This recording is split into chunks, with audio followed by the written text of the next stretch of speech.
الحمدللہ رب العالمین الصلاة والسلام علی سید الانبیاء والمرسلین اما بعد اعوذ باللہ من الشیطان الرجیم بسم اللہ الرحمن الرحیم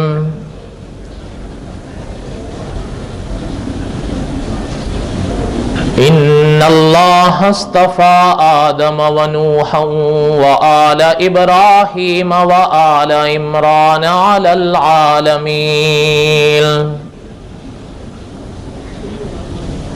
ذریۃ بعضها من بعض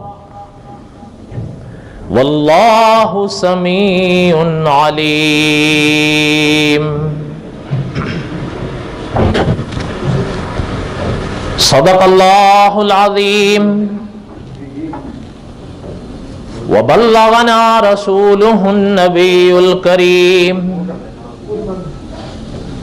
ونحن علی ذلک لمن الشاہدین والشاکرین والحمد للہ رب العالمین۔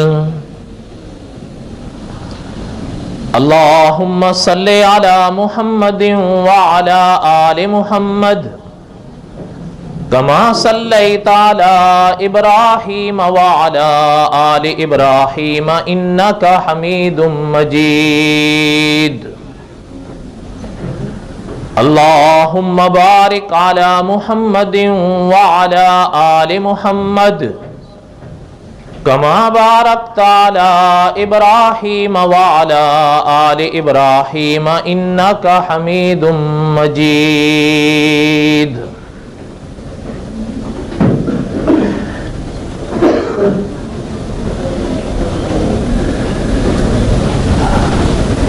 ہم نے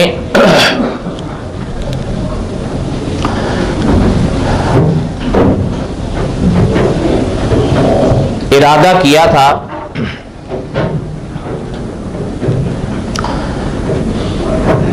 قصص الانبیاء بیان کرنے کا،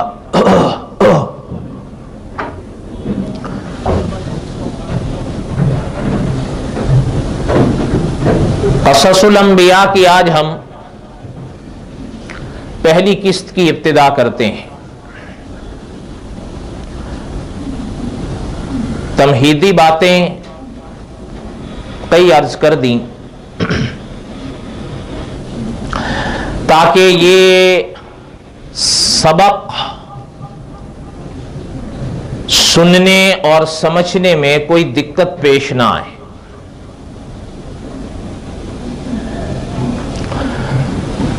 قصص الانبیاء میں سب سے پہلے جو واقعہ شروع ہوتا ہے اور کلام پاک میں بھی اللہ تعالی نے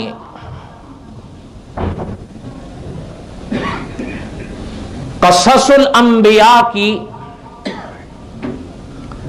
جس کڑی سے ابتدا کی ہے، جس سلسلے سے ابتدا کی ہے، جس شخصیت سے ابتدا کی ہے، وہ ہے جن کے بارے میں ابھی ہم نے کلام پاک کی ایک آیت پڑھی ہے۔ اللہ تعالیٰ نے ارشاد فرمایا کہ ان اللہ اصطفیٰ آدم، کہ ہم نے آدم کو چنا علیہ السلام، اور آپ صلی اللہ علیہ وسلم نے بھی فرمایا کہ کلکم بنو آدم، آپ تمام آدم کی اولاد ہیں علیہ السلام۔ حضرت آدم علیہ السلام یہ سلسلہ انبیاء کی پہلی کڑی ہے۔ حضرت آدم سے جہاں انسانیت کی ابتدا ہوئی ہے وہیں نبوت کی ابتدا ہوئی ہے۔ حضرت آدم سے پہلے کوئی انسان نہیں تھا۔ قرآن پاک اور احادیث طیبہ اس بات پر روشنیاں ڈالتے ہیں کہ حضرت آدم کائنات کے سب سے پہلے انسان ہیں، اور جہاں انسان سب سے پہلے ہیں وہاں خدا کے نبی سب سے پہلے ہیں. ہم ڈارون کے نظریے کے نہیں ہیں. دو نظریے عام طور پر اس زمانے کے حوالے سے پیش کیے جاتے ہیں. ایک یہ پیش کیا جاتا ہے ڈارون کا نظریہ جو بڑا مشہور ہے کہ انسان پہلے بندر تھا پھر ترقی کرتے کرتے انسان بنا. ڈارون کا خود سلسلہ نسب ایسا ہو وہ جانے, ہم تو نہیں مانتے اس کو. آپ مانتے ہو؟ وہ بولو تو صحیح, آپ مانتے ہو؟ اچھا, پھر ایسے ہی لوگوں سے جب آپ کونوا قردۃ خاسئین پیش کریں نا کہ کچھ لوگوں کو اللہ نے سزا کے طور پر بندر بنایا, کہتے ہیں نہیں ہو سکتا. اچھا, بندر سے انسان ہو سکتا ہے لیکن انسان سے بندر پھر ان کے نزدیک, یہ تو بالکل ایسی مثال ہوئی کہ آدمی کہے کہ جی پتھر جو ہے نا وہ نیچے سے تو اوپر جا سکتا ہے لیکن اوپر سے نیچے نہیں آ سکتا. ڈارون کے نظریے کو آپ مانو گے؟ ہم تو نہیں مانتے. ایک بات. دوسری بات, کہتے ہیں پہلے بندر تھا آدمی, اللہ معاف کرے, ترقی کرتے کرتے یہ رنگ روپ ظاہر ہوئے. یہ نظریہ غلط ہے, یہ نظریہ غلط ہے. ایک بات. دوسری بات, دوسرا ایک اور نظریہ پیش کیا جاتا ہے کہ انسان پہلے جاہل تھا, غیر متمدن, غیر تہذیب یافتہ. نہیں, ہم اس نظریے کو بھی غلط کہتے ہیں, اس لیے کہ جہاں حضرت آدم سب سے پہلے نبی ہیں, جہاں حضرت آدم سب سے پہلے انسان ہیں, وہاں حضرت آدم کو اللہ نے اتنا علم بخشا تھا کہ حضرت آدم اس دنیا میں جب پیدا ہوئے ہیں تو فرشتوں کے استاد بن کے ظاہر ہوئے ہیں. یہ صحیح بات ہے غلط بات ہے؟ انشاءاللہ ہم اس کے دلائل بھی پڑھیں گے اپنے موقع پر. بہرحال یہ میں نے خلاصہ عرض کر دیا ہے, موٹی موٹی باتیں سنیں. مجھے اس دن ایک دوست کہہ رہا تھا کہ قصص الانبیاء آپ کے جمعے کے بیان میں پورا کیسے ہوگا؟ بھئی چلیں اپنی بساط تک ہم کریں گے. کیا خیال ہے آپ کا؟ اپنی بساط تک ہم کریں گے, جو اللہ تعالیٰ کو منظور ہوگا مدون ہو جائے گا, جو نہیں ہوگا تو نہ صحیح. سلسلے شروع سے چلتے آئے ہیں, چلتے رہیں گے. پہلے کچھ اور لوگ بولا کرتے تھے, کچھ اور لوگ سنا کرتے تھے. اب ہم جیسے جاہل بولتے ہیں اور آپ جیسے تعلیم یافتہ سنتے ہیں.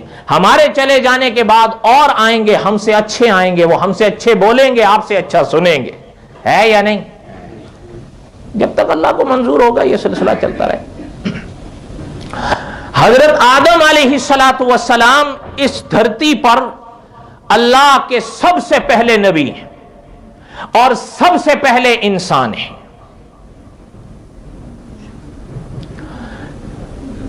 اب ذرا موٹی موٹی باتیں سنیں حضرت آدم کے بارے میں علیہ السلام. شاید آپ میں سے کسی کو یاد ہو, محتمم دارالعلوم دیوبند قاری محمد طیب صاحب رحمت اللہ علیہ, یعنی زمانے گزر گئے لیکن جن علماء نے ان کو دیکھا تھا نا وہ اب بھی ہیں. اور علماء یوں فرماتے ہیں کہ اگر جن حضرات نے قاری محمد طیب صاحب رحمت اللہ علیہ کو دیکھا تھا, وہ علماء یوں کہتے تھے کہ جہاں بیٹھے ہوتے تھے نا بڑا ایسا لگتا تھا کہ فرشتہ صورت فرشتہ سیرت بیٹھے.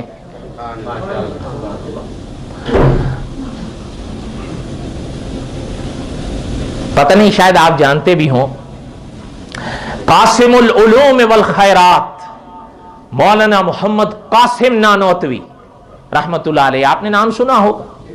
دارالعلوم دیوبند کی جنہوں نے اینٹ رکھی, دارالعلوم دیوبند کی جنہوں نے بنیاد رکھی, یہ ان کے پوتے تھے. کیا تھے؟ مولانا نانوتوی کے پوتے تھے. خیر بہرحال مولانا محمد طیب صاحب رحمت اللہ علیہ فرماتے ہیں کسی چیز کے جاننے کا ادنا درجہ کیا ہے؟ سوال ہے چھوٹا سا. کسی چیز کے, کسی بات کے جاننے کا ادنا درجہ کیا ہے؟ حضرت فرماتے ہیں کسی چیز, کسی ذات, کسی بات کو جاننے کا ادنا درجہ یہ ہے کہ انسان کو ان کا نام آتا ہو. کیا آتا ہو؟ نام آتا ہو. جن سے ہماری ابتدا ہوئی, جن سے نبوت کے سلسلے کی ابتدا ہوئی, کلام پاک میں اللہ نے ان کا نام بتایا ہے آدم علیہ السلام، اور حدیث میں بھی یہی نام بتایا گیا۔ آدم یہ حضرت آدم کا نام تھا۔ اب اس لفظ کا معنی کیا ہے؟ لفظ آدم کا معنی کیا ہے؟ سنیں، شیخ الحدیث مولانا عبد الرحمن صاحب مظاہری فرماتے ہیں کہ آدم کا جو لفظ ہے یہ اس زبان سے تعلق رکھتا ہے جو زبان اب اس دنیا میں نہیں ہے، زندہ حالت میں معدوم ہے، ختم ہو چکی ہے۔ اس لیے آدم کا لفظ اس زبان سے تعلق رکھتا ہے۔ اب اس کا ہو بہو پورے یقین کے ساتھ معنی بتانا کہ آدم کا یہ معنی ہے، یہ تو مشکل ہے، بلکہ قریب با ناممکن ہے، قریب با مشکل ہے۔ البتہ کچھ حضرات نے اپنی تحقیق پیش کی ہے، بہرحال اس بات کو اپنی جگہ رکھتے ہوئے مولانا نے بھی آگے اس کی تفصیل بیان فرمائی ہے ان حضرات کے حوالے سے کہ کچھ حضرات نے اپنی یہ تحقیق پیش کی ہے کہ لفظ آدم کا معنی یہ ہے مٹی کا صفا۔ مٹی کا معنی کیا؟ معنی یہ ہے کہ جو وجود مٹی سے بنایا گیا ہو نا اس کو کہا جاتا ہے آدم۔ اور آپ جانتے ہیں حضرت آدم کو اللہ تعالیٰ نے کس چیز سے پیدا فرمایا تھا؟ اس لیے وہ حضرات فرماتے ہیں کہ لفظ آدم کا معنی یہ ہے کہ وہ اس صفحہ زمین کے ورق تھے کہ اللہ نے زمین کی مٹی سے ان کے پاک جسم کو بنایا۔ ان اللہ اصطفی آدم، یہ تو اللہ نے قرآن پاک میں فرمایا۔ پھر دوسرے مقام پر اللہ نے فرمایا ان مثل عیسیٰ عند اللہ کمثل آدم خلقہ من تراب، ہم نے ان کو مٹی سے بنایا تھا۔ یہ عیسائیوں کی تردید اللہ تعالیٰ فرما رہے ہیں۔ کیوں؟ ان کا کہنا یہ تھا کہ حضرت عیسیٰ خدا کے بیٹے ہیں، ان کا کہنا یہ تھا کہ حضرت عیسیٰ خدا کے ٹکڑے ہیں۔ ہاں، جب نجران کا وفد آیا آپ صلی اللہ علیہ وسلم حرم میں تشریف فرما ہیں کہ جب انہوں نے یہ بات کہی کہ آخر وجہ کیا ہے، حضرت عیسیٰ کو کیوں خدائی درجوں تک پہنچا کر دم لینا چاہتے ہو؟ کہنے لگے حضرت عیسیٰ کے باپ کوئی نہیں تھے، اللہ نے حضرت جبرائیل امین علیہ السلام کو بھیجا کہ میرے جبریل جا کر میرے پیغمبر کی پاک زبان پر ہمارے کلام کے ذریعے سے ان نجران والوں کو جواب دو۔ ان مثل عیسیٰ، حضرت عیسیٰ کی بات کی گئی تھی نا، عند اللہ کمثل آدم خلقہ من تراب، او اللہ کے بندو تم نے آدم کو تو برداشت کر لیا جن کے نہ ماں نہ باپ، تو حضرت عیسیٰ کو برداشت کرنا کیسے مشکل ہو رہا ہے جن کی ماں تو موجود ہے؟ کیسے؟ اللہ تعالیٰ نے جواب دیا کہ پڑھا لکھا بھی سمجھ جائے اور ان پڑھ بھی سمجھ جائے۔ صحیح بات ہے یا نہیں؟ اللہ کرے ہانگ کانگ والے بھی سمجھ جائیں۔ امکان ہے؟ یقین نہیں ہے آپ لوگوں کو؟ بالکل امکان ہے۔ قرآن اور حدیث کی باتیں ہر شخص سمجھ سکتا ہے، اس لیے کہ اللہ نے قرآن اور حدیث سمجھنے کے لیے ہی بھیجا ہے۔ قرآن اور حدیث اگر دنیا میں نہ سمجھے جا سکیں تو کون سی کتاب کو سمجھا جائے گا؟ دنیا کا کوئی شخص کسی شہر میں ہو، وہ اگر قرآن اور حدیث کو سمجھنا چاہتا ہے تو قرآن اور حدیث ایسے انوار رکھتے ہیں کہ دل میں گھر بناتے ہیں۔ شرط یہ ہے کوئی سمجھنا چاہے۔ حضرت آدم علیہ السلام کے نام کے بارے میں اکابر نے یہ وضاحت فرمائی۔ اگلی بات سنیں، کلام پاک میں حضرت آدم کا ذکر اللہ تعالیٰ نے 11 سورتوں میں فرمایا ہے۔ یہ عظمت ہے حضرت آدم کی، اور ہمیں تو خیر افسوس کے ساتھ اس بات کا اظہار کرنا پڑتا ہے نا کہ عام طور پر اب لوگ حضرت آدم کا تعارف جانتے ہی نہیں ہیں۔ بہت زیادہ جانیں گے وَلَا تَقْرَبَا هَٰذِهِ الشَّجَرَةَ، یہ جو واقعہ کلام پاک میں ہے اس کے کچھ حوالے وہ بھی ہمارے لوگ پورا واقعہ نہیں جانتے، یا کم از کم صحیح نہیں جانتے۔ جس کو دیکھو کہتا رہتا ہے حضرت آدم نے گناہ کیا، حضرت آدم نے گناہ کیا۔ نہ، علماء کہتے ہیں یہ لفظ غلط ہے، اگر کبھی کہنا بھی پڑے تو کہو حضرت آدم سے لغزش ہوئی۔ کیا ہوئی؟ لغزش ہوئی۔ بلکہ استاذ العلماء علامہ خالد محمود صاحب فرماتے ہیں کہ اس لفظ کو ضد زبان عام کر دو، گھر میں ہو، باہر ہو، کہیں ہو، اگر ضرورت پڑتی ہے تو کہو حضرت آدم سے لغزش ہوئی نہ کہ گناہ۔ کیوں؟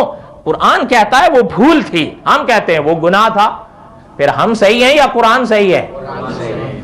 ہاں، اہل کتاب کہتے ہیں وہ گناہ تھا۔ اہل کتاب کی مانو گے؟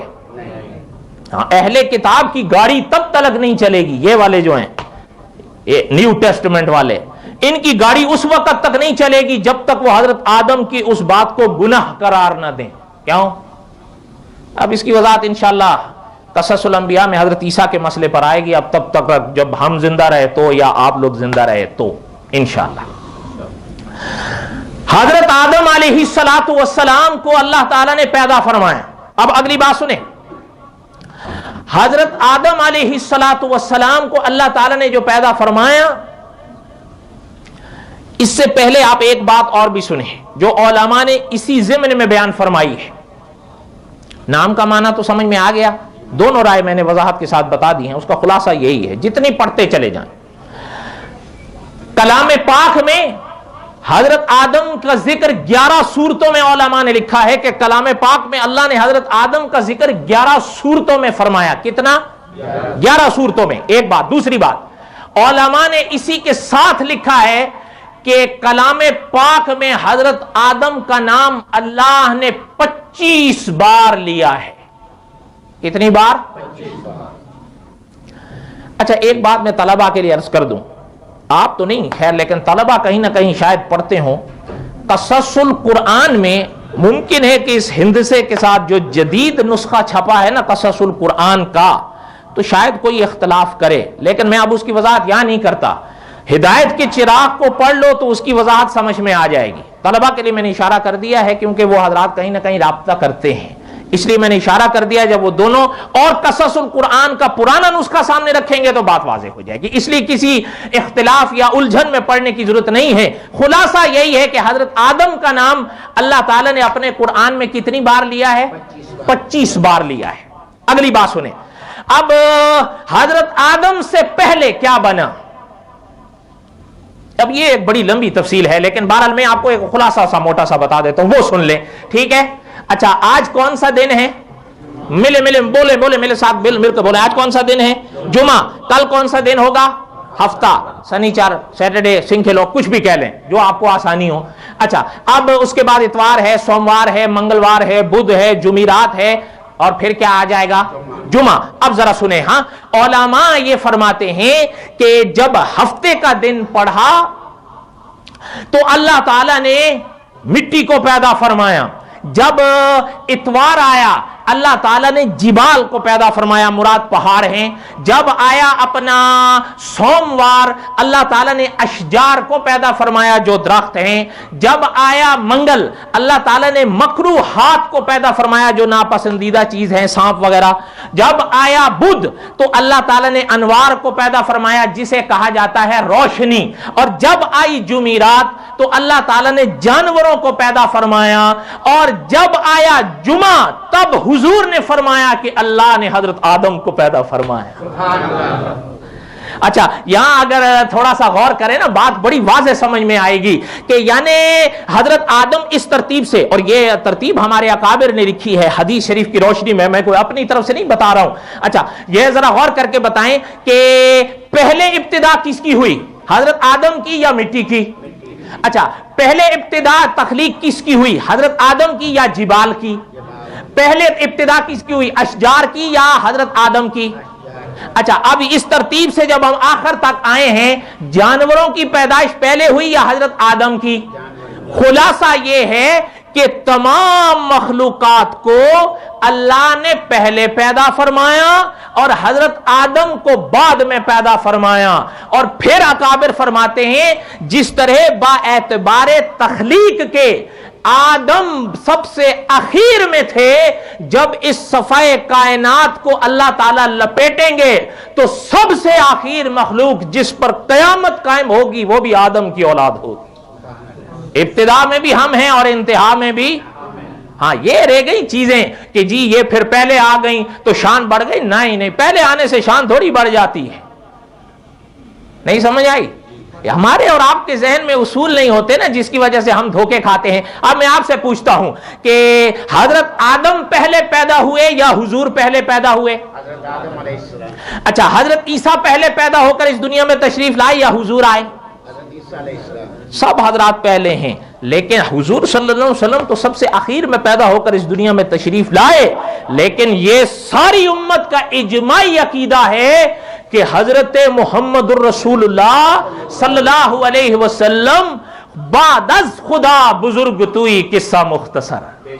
بات ختم ہو گئی. ہو گئی یا نہیں ہو گئی؟ پتہ چلتا ہے فقط پہلے آنے سے کسی کی شان نہیں بڑھتی. ایک اور بار بھی ذکر کر دوں، مجھے مرزا غلام احمد قادیانی یاد آ گیا. اب آ گیا، سن لیں ربط ہے یا نہیں. ایک شعر ان کی طرف سے کبھی کبھی بڑا دہرایا جاتا ہے. میں نے کہا نا ہمارے لوگوں کے ذہن میں اصول نہیں ہوتے. ایک شعر بڑا دہرایا جاتا ہے کہ غیرت کی جا ہے، عیسیٰ زندہ ہو آسمان پر، مدفون ہو زمین میں شاہ جہاں ہمارے. حضور کہاں دفن ہے؟ مدینہ طیبہ میں. اور حضرت عیسیٰ علیہ السلام زندہ کہاں موجود ہیں؟ پہلے آسمان نہیں، پہلے کا لفظ آپ بڑا لگا رہے ہیں. ہاں پہلے کا لفظ آپ لگا رہے ہیں. کون سے آسمان پر ہیں یہ اس کی تشریح ہے حدیث میں، لیکن ابھی میں اس کی وضاحت نہیں کروں گا، حضرت عیسیٰ کے بعد میں آئے گی انشاءاللہ. ہاں اس لیے میں نے اشارہ کر دیا کہ کہیں کسی اور کے آگے یہ پہلے کا لفظ مت نقل کر دینا. وہ تو ویسے گلے پڑ جاتے ہیں کہ آسمان کا لفظ دکھاؤ. اگر آپ کہہ دو کہ پہلا تو پھر یک نہ شد دو شد، پھر دوسرا پہلا بھی لفظ ساتھ میں ثابت کرنا پڑے گا. صحیح ہے غلط ہے؟ کیا بتا رہا تھا میں؟ ہاں حضرت عیسیٰ علیہ السلام زندہ آسمان پر موجود ہیں یا نہیں؟ یہ ہمارا اجماعی عقیدہ ہے امت کا. کہنے لگا کہ غیرت کی جا ہے، عیسیٰ زندہ ہو آسمان پر اور مدفون ہو زمین پہ شاہ جہاں ہمارے. کیونکہ حضور مدینہ طیبہ میں روضہ اقدس میں دفن ہے یا نہیں؟ اور یہ عقیدہ ہے کہ حضور کا روضہ کہاں ہے؟ مدینہ طیبہ میں ہے، اور حضور علیہ السلام وہاں دفن ہے، اور حضرت عیسیٰ کہاں ہے؟ آسمان پر زندہ ہے. کہتے ہیں غیرت کی جا ہے. اور ہمارے نئی جو نسل ہے وہ کبھی کبھی گھبراتی ہے ان جملوں سے. ایک کہنے لگا غیرت کی جا ہے، عیسیٰ زندہ ہو آسمان پر، مدفون ہو زمین پہ شاہ جہاں ہمارے. اصل میں یہ سبق دیا گیا تھا نا حضرت عیسیٰ کی موت کا مرزا غلام احمد قادیانی کی طرف سے، جس میں ہمارے لوگ بہ گئے. فتنہ تھا یہ.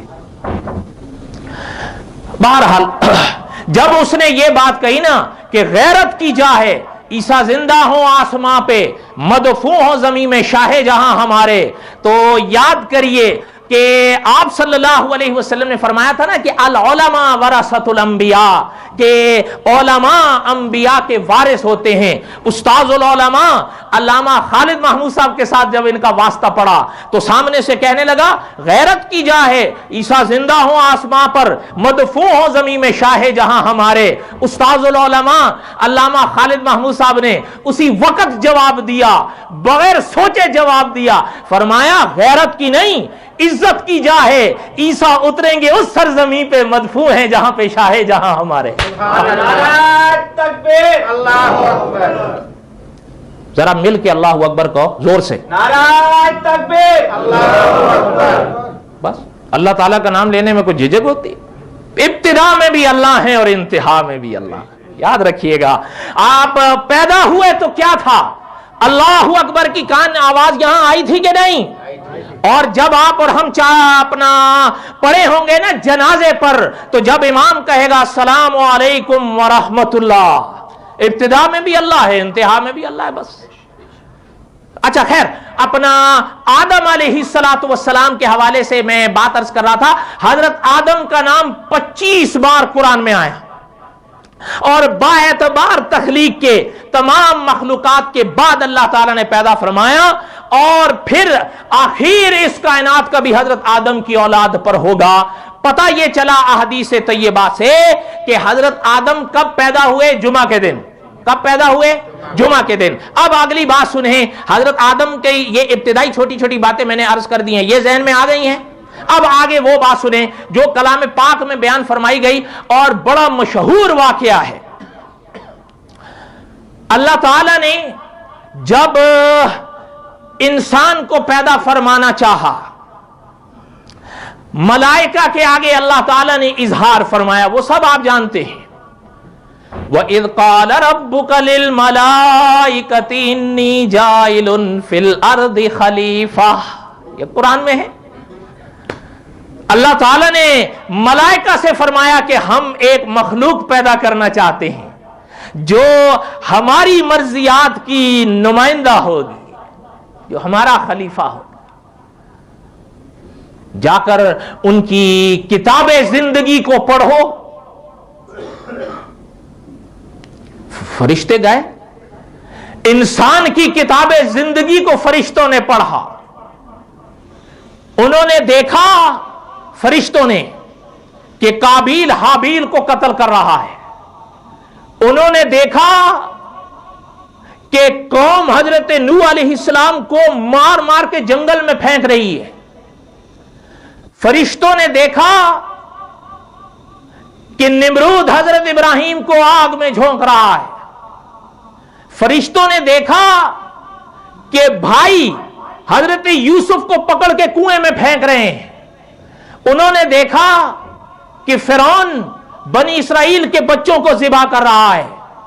انہوں نے دیکھا کہ کچھ اجمی منافق مدینہ طیبہ پر یلغار کرتے آ رہے ہیں اور 40 دن کے پیاسے حضرت عثمان کو شہید کرتے ہیں۔ تو حیران ہوئے، کہنے لگے اتجعل فیہا من یفسد فیہا ویسفک الدماء۔ اللہ، یہ ہمیں تو قابیل نظر آیا، ہمیں تو نمرود نظر آیا، ہمیں تو فرعون نظر آیا، ہمیں تو چنگیز نظر آیا، ہمیں تو ہلاکو نظر آیا۔ اللہ ان کو کیوں پیدا کر رہے؟ تو چھوڑا فساد، خون۔ فرشتوں نے کہا تھا یا نہیں؟ اتجعل فیہا من یفسد فیہا۔ اور تسبیحات تو ہم آپ کی کرتے ہیں، ہر وقت کرتے ہیں۔ اللہ تعالیٰ نے اتنے طولانی سوال کا بڑا مختصر جواب دیا۔ انی اعلم ما لا تعلمون، جو ہم جانتے ہیں وہ تم نہیں جانتے ہو۔ تم نے منفی پہلو دیکھا ہے، مثبت پر نظر نہیں گئی۔ تمہیں وہ قابیل تو نظر آیا جس کے ہاتھ میں تلوار ہے یا خنجر ہے، لیکن تمہاری نظر اس حابیل پہ کیوں نہیں پڑی جو مجھے راضی کرنے کے لیے کٹ رہا ہے؟ تمہیں آگ میں جھونکنے والا نمرود تو نظر آیا، لیکن مجھے راضی کرنے کے لیے آگ میں کودتا ہوا ابراہیم کیوں نہیں نظر آیا؟ انی عالم ما لا تعلمون، جو ہم جانتے ہیں وہ تم نہیں جانتے۔ ہے بات صحیح یا نہیں؟ سمجھ میں آئی ہے کوئی بات یا نہیں؟ اب میں نے تھوڑا سا خلاصہ عرض کر دیا ہے۔ اب انشاءاللہ اس کے بعد اب دوسرا حصہ آئے گا حضرت آدم علیہ السلام کا، وہ واقعہ جو آپ کے اور ہمارے سامنے بڑا مشہور ہے، اور جس میں ابلیس کا بھی ذکر آئے گا، اور اس کی بھی تھوڑی سی ہم وہاں پر وضاحت کر دیں گے۔ بس دعا کریں کہ اللہ تعالی ہم کو صحیح عقیدہ نصیب فرمائیں، اور اللہ تعالی ہمیں وہ عقائد نصیب فرمائیں جو ہمارے اکابر کے تھے۔ یہاں تک کوئی بات سمجھ میں آئی ہے یا نہیں آئی؟ وما علینا الا البلاغ المبین۔